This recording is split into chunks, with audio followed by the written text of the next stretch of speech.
Hi, 5th and 6th graders.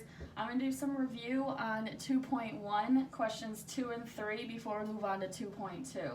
Alright, so question 1 is 579 divided by 3, and question 3 is 712 divided by 8. Alright, so I'm going to review it with you before I move on. Alright, so let's do this one. 3 can go into 5 how many times? And we know it goes in 1 time. So we put the 1 right above the 5. Alright, so now we do 1 times 3 equals 3, and we put it below. Now we must subtract. Alright, 5 minus 3 is 2.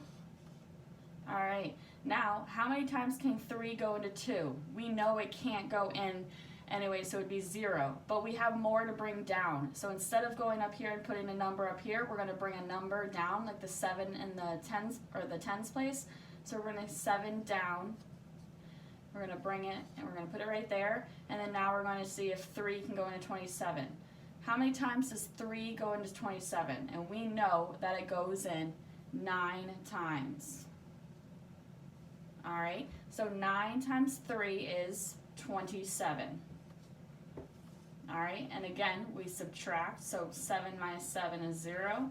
2 minus 2 is 0. And again, how many times can 3 go into 0? 0 times. So, but we have another number to bring down, so we're going to bring down the 9. Alright, and we put the 9 right here. How many times does 3 go into 9? And we know it goes in 3 times, so I'm going to put it right above the 9. 3 times 3 is 9, and we're going to subtract. 9 minus 9 is 0. Alright, 3 goes into 0 0 times. We have no more to bring down, so the answer is 193 with a remainder of 0. So it goes in perfect. Alright, so now let's go on to the next one. 8 goes into 7. You can't do that because 7 is smaller than 8. So let's move on to the next number. So 8 goes into 71 how many times? Alright, so let's do some mental math, and it goes in, let's say, 8 times. Alright, so 8 times 8 is 64. Alright, and again we subtract. Why did we put the 8 above the 1 and not the 7? We put it above the 1 because we used both numbers and not just one. Alright, so 8 times 8 is 64. We subtract. We know that you can't do 1 minus 4, so I have to borrow. So we switch the 7 to a 6, and we bring a 1 over. So now it's 11 minus 4, and we know that is 7. 6 minus 6 is 0. Alright, again, can 8 go into 7 how many times? You can't do it because it's smaller. So therefore, we have to bring down the 2. So now we have 72. How many times does 8 go into 72? We know that it goes in 9 times because 8 times 8 is 64. Add 8 to that is 72. So 8 times 9 is 72. So 9 times 8 is 72. Subtract. 2 minus 2 is 0. 7 minus 7 is 0. There's no more to bring down, and so therefore we have 0, so the remainder would be 0. So we have a perfect number. So 89 times 8 is 712. Alright, I hope that makes sense. If you have any questions, I did another video before, so you can just watch these, or you can email me to ask me more questions. Alright, let's move on to lesson 2.2. Alright, so I'm going to do the first page. And then I'll do some practice ones. Alright, so we are doing Jenna's family is planning a trip to Oceanside, California. They will begin their trip in Scranton, Pennsylvania, and will travel 2,754 miles over 9 days. If the family travels an equal number of miles every day, how far will they travel each day? Alright, so we are going to use, this is how we divide 1 digit by 3 digits, which is basically what we just did, but they're using some estimating in here.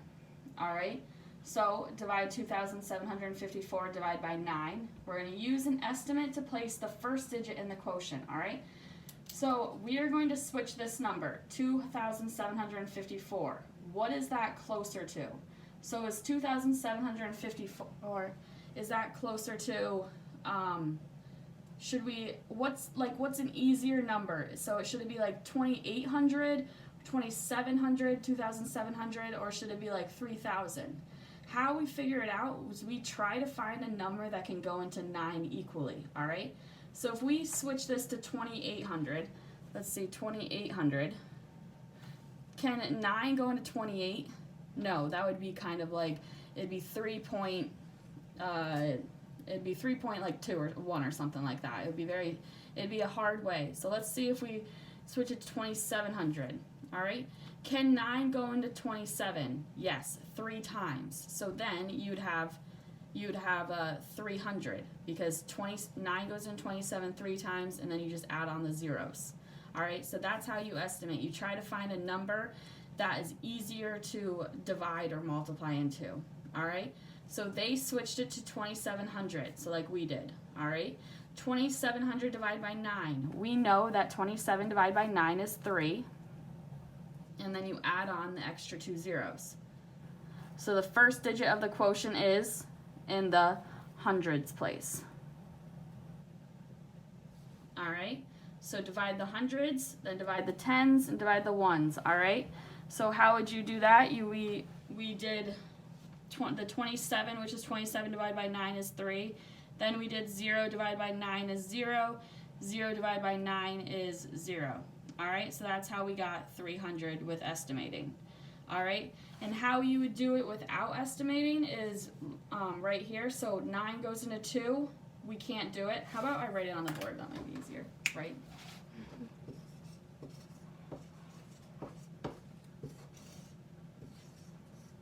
All right.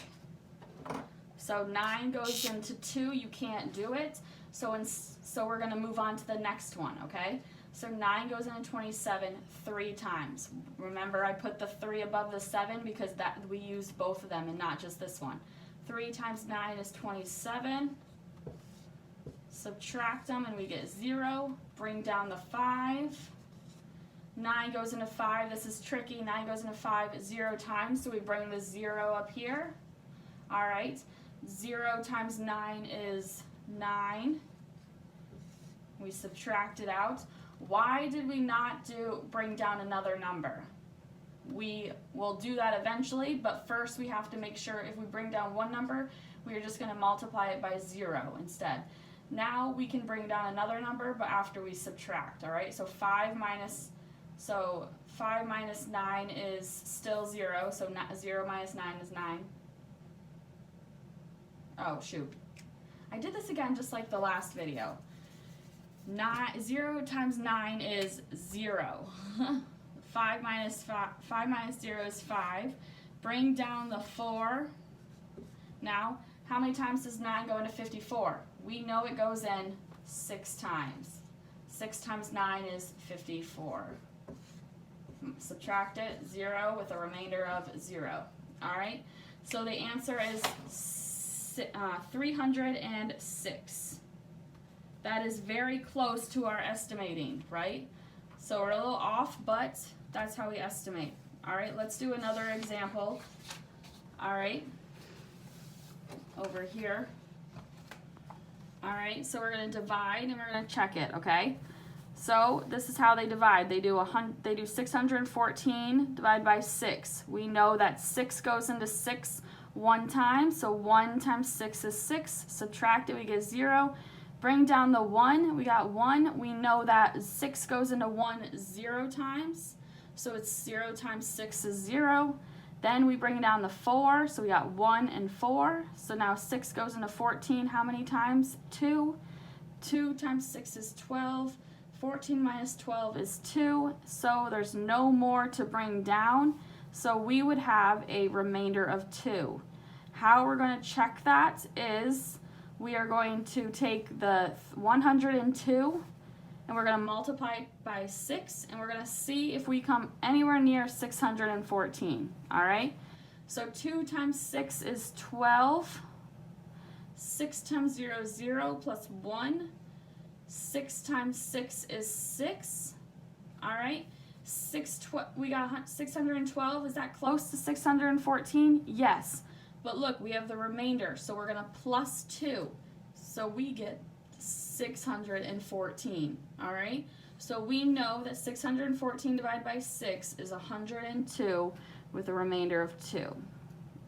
Alright, you can also do this by the estimating, alright? So you would take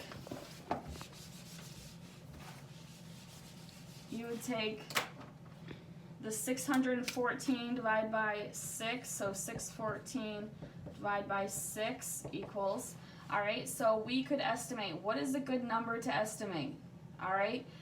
Let's see a number that, like, we wouldn't go up to like 620 because then you'd have to do like math, so let's try 600. Alright, 6 goes into 6 how many times? 1, and then you would change the zeros. 6 goes into 6 1 times, and then you put the zeros because you know that 6 times 0 is 0, 6 times 0 is 0. Alright, so you know 6, it'd be like 600 divided by 6 is 100, and then you have 14 left over. So then you would just do the multiplication by that, and you know that 6 times 2 is 12, and then you subtract, and you have a remainder of 2.